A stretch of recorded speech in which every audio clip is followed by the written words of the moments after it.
के एक गांव में एक छोटे से झोपड़ी में सूरज नाम का किसान रहा करता था। सूरज का एक पत्नी थी जिसका नाम ममला था। ममला बहुत ही मेहनती इंसान थे। सूरज का एक बेटा था जिसका नाम मोहन था। मोहन अपने पिता का मेहनत देखकर वो अपने पिता के साथ काम कराना चाहता था, मगर उसका पिता उसे कहीं भी नहीं जाने देते थे। एक दिन की बात है, सूरज अपनी पत्नी से एक बात कहता है। सुनो मामला, मैं सोचता हूँ अब की बार अपनी खेत में टमाटर की फसल उगाई जाए, जिससे हमें बहुत ही मुनाफा होगा, क्योंकि मार्केट में टमाटर का दाम ज़्यादा ही हो गया है। इसलिए अब की बार हम अपनी खेत में टमाटर उगाएंगे। अरे जी, मैं तो जानती हूँ कि टमाटर के दाम ज़्यादा है, मगर आप इतना रुपया कहाँ से लाएंगे कि आप टमाटर की फसल उगा सके और हमारा मुनाफा बहुत ही हो सके, क्योंकि टमाटर के रुपए में बहुत ही रुपया लगता है। आप उतना रुपया कैसे कर्ज काट कर ही ला सकते हैं। अरे मामला, ये बात तुम छोड़ दो, क्योंकि मैं रुपया अपने गांव के जमींदार जी के पास जाऊंगा। उनसे अपने फसल के बारे में बात करूंगा और जमींदार जी से कर्ज मांगकर अपने फसल को उगाऊंगा। ये सब बात कहने के बाद सूरज जमींदार जी के घर की ओर निकल पड़ता है।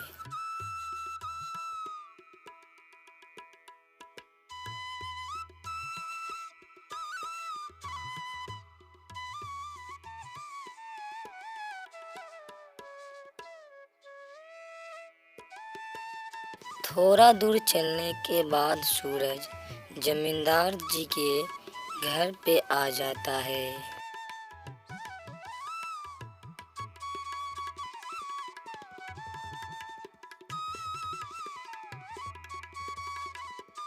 आओ आओ सूरज, बहुत दिनों के बाद घर पे आए हो। क्या बात है सूरज? अरे जमींदार जी, मैं आपसे मदद मांगने के लिए आया हूँ। मैं और मेरी पत्नी सोचा हूँ कि इस बार अपने खेतों में टमाटर की फसल किया जाए, जिसे बाजार में बेचकर हमें बहुत ही मुनाफा होगा। इसलिए मैं आपके पास थोड़ा सा कर्ज लेने के लिए आ गया। हाँ हाँ हाँ सूरज, तुम्हें तो कर्ज मिल जाएगा। तुम मार्केट का तो कर्ज का भाव जानते ही होगे कि कितना चल रहा है। तुम्हें कर्ज तो मैं दे ही दूंगा। हाँ जमींदार जी, मैं तो जानता ही हूँ, मार्केट में 2.5 रुपए सैकड़ा चल रहा है इस वक्त कर्ज। आप तो कितने रुपए दे रहे हैं? सूरज जमींदार जी से बातें बहुत ही प्रेम से कर रहा था। तभी जमींदार जी बोले। अरे सूरज, हमारे यहाँ ऐसा कर्ज नहीं चलता है।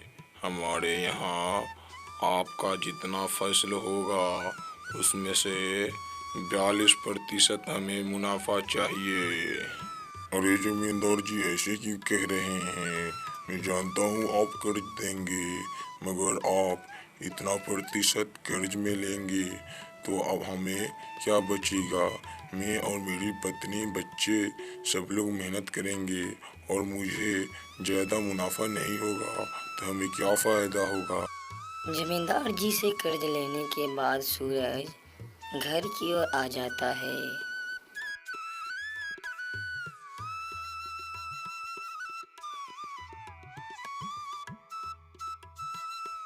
सूरज को घर में जाने के बाद उसकी पत्नी कुछ बातें कहती है।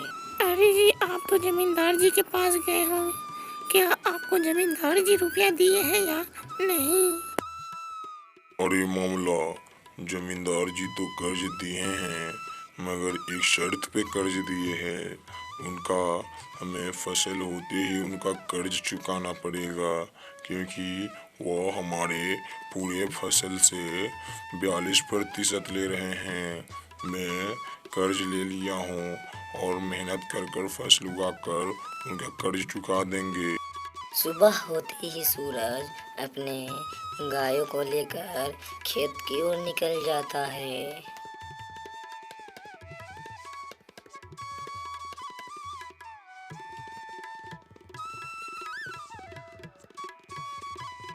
थोड़ा दूर जाने के बाद सूरज अपने खेत में चला आता है। खेत में कड़ी मेहनत करने के बाद सूरज बहुत ही मेहनत करता है। ज़्यादा मेहनत करने के बाद सूरज अपने खेत के बगल में एक पेड़ के पास बैठ जाता है।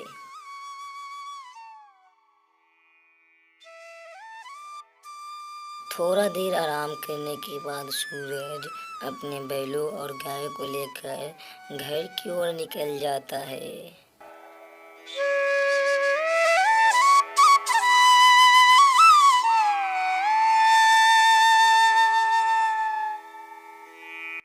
घर में जाने के बाद सूरज थोड़ा आराम करता है। उसके बाद वो अपने पत्नी से पानी लाने को कहता है। रात होने के बाद सूरज और सूरज की पत्नी अपने घर में सो जाते हैं। सुबह होते ही सूरज अपने फसल को देखने के लिए सूरज अपने खेत की ओर निकल जाता है।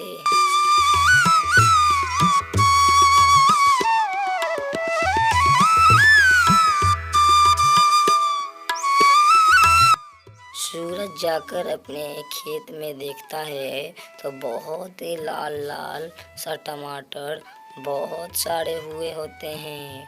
सूरज बहुत ही खुश हो जाता है। इस बात को खुशी से अपने पत्नी को बताना चाहता है, इसलिए वो अपने घर की ओर निकल पड़ता है।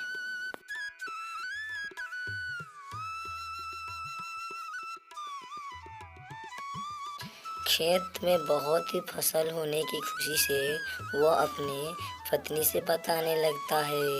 अरे बाप रे बाप, मन में तो लड्डी फूट रहा है रे। इस बार तो हमारे टमाटर की फसल बहुत ही हुआ रे। पहले तो मैं जमींदार जी का कर्ज सधाऊंगा, उसके बाद खुशी मनाऊंगा। फिर सुबह होते ही सूरज अपने खेतों से लाल लाल टमाटर तोड़कर अपने गांव के बगल में बेचने लगता है। अरे टमाटर ले लो, टमाटर, लाल लाल टमाटर ले लो, टमाटर ले लो भाई, टमाटर ले लो, लाल लाल टमाटर ले लो। सूरज ऐसे ही घूमते घूमते गांव में पूरे अपने टमाटर को बेच देता है।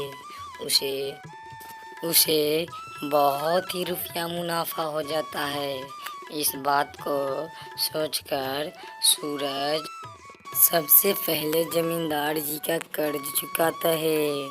उसके बाद सूरज और सूरज की पत्नी और सूरज के बेटे एक झोपड़ी में बहुत ही खुशी से रहने लगते हैं।